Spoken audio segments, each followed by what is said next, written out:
So, napakahalaga na pag-aralan muna natin or i-recall muna natin yung laws of exponent natin bago tayo mag-simplify ng rational algebraic expression. So, this time, we're going to recall your laws of exponents. Okay, number 1, product of powers. If the expressions multiplied have the same base, add the exponents. Okay, so we have an example. X raised to A times x raised to b, it is equal to x raised to a plus b. Okay, we copy the base and then we add the exponent, which is a plus b. Example, 2x raised to 3 times 5x raised to 4. Okay, in this example, we're going to multiply the numerical coefficient, which is 2 and 5. So now we have 2 times 5. And then we have the same variable x. So we're going to add their exponent. We have 3 plus 4. So, i-multiply natin yung numerical coefficient, tapos ipag-add natin yung exponent ng same variable, which is x. So, 2 times 5 is equal to 10, and x raised to 3 plus 4 is 7. Therefore, the answer is 10x raised to 7. Okay, next we have the second law, power of a power. If the expression raised to a number is raised by another number, multiply the exponents. Okay, we have x raised to a, then raised to another power b, and then it is equal to x raised to a times b.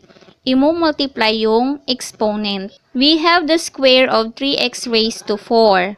Then, it is equal to, we distribute the exponent. So, we have 3 square, then x raised to 4 times the another exponent, 2. Okay, and then now 3 square, it becomes 3 times 3. Then we have x raised to 4 times 2.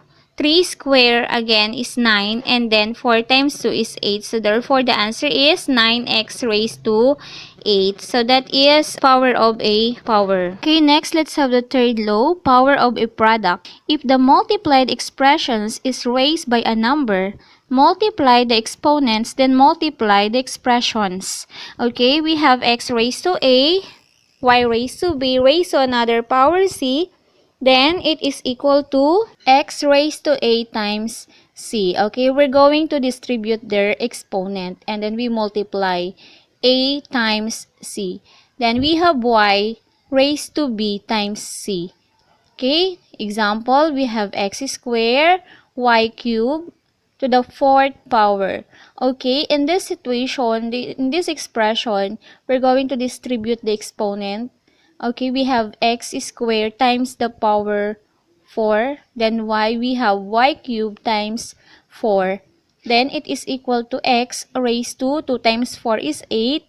Then y 3 times 4 is 12. Okay, so we multiply their exponent. Okay, so next let's have the fourth law, quotient of power. If the ratio of two expressions is raised to a number, then x raised to a over x raised to b, it is equal to x raised to a minus b. Okay, we subtract their exponent. Okay, so let's have an example. We have 6x raised to 7 over 2x cubed. Okay, so in this situation, we're going to divide 6 divided by 2. 6 divided by 2 is equal to 3. And then, x raised to 7 over x raised to 3. Then, we subtract the exponent, 7 minus 3. Then, the answer now is 3x raised to 4, which is 7 minus 3 is equal to 4. Next, let's have another law, which is the negative exponent. So, if the exponent is negative, then it will becomes x raised to negative a will become 1 over x raised to a. Okay, again, pag negative ang exponent, magwa 1 over tayo o magkakaroon tayo ng fraction sa kagawing positive yung exponent. Okay, so we have an example, x raised to negative 3, then it becomes 1 over x cubed. Okay, next, zero exponent. Any number or variable raised to 0 is equal to 1. Okay, so x raised to 0 equals 1. Okay, example, 2 raised to 0 is 1.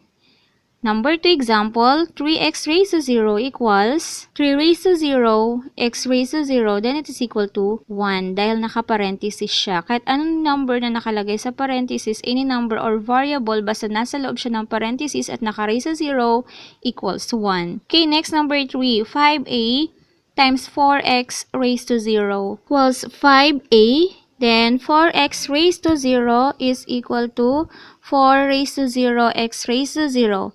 Then we have now 5a. 4 raised to 0 is 1. X raised to 0 is 1. So now we have 5a times 1 times 1 equals 1. Then 5a times 1 equals 5a. Okay, now we're going to apply the laws of exponents. So let's have some exercises. We write each expression with positive exponents. So let's have number 1. X raised to negative 4. So this is negative exponent. Therefore, we have 1 over x raised to 4. Okay, next, let's have number 2. A raised to negative 3 over b raised to negative 2. So a raised to negative 3 is 1 over, this is negative exponent, so we have 1 over a raised to 3 all over. B raised to negative 2 is 1 over b squared. Okay, then it is equal to 1 over a raised to 3 divided by 1 over b squared. Okay. If we divide fractions, we cross multiply. So 1 times b squared and 1 times a over a cube. Then it's equal to 1 times b squared is b squared and 1 times a cube, it is equal to a cube. Therefore, we have b squared over a cube. Next, number 3. A raised to negative 4, b raised to negative 3. Then it is equal to the negative exponent 1 over a raised to 4 times b raised to negative 3 is 1 over b cube. And then we multiply. 1 times 1 equals 1. And a raised to 4 times b cube is equal to a raised to 4 b cube. So that is the answer for a raised to negative 4, b raised to negative 3. Next, number 4, a raised to 7, b raised to negative 5. Then we have a raised to 7 times b raised to negative 5 is equivalent to 1 over b raised to 5. And then we multiply. A raised to 7 times 1 is equal to a raised to 7 over b raised to 5. Then next, number 5, we have x minus y over x plus y raised to 0. Then now we have x minus y all over. Any number na naka-raised to 0 is 1. So that's why we have x minus y.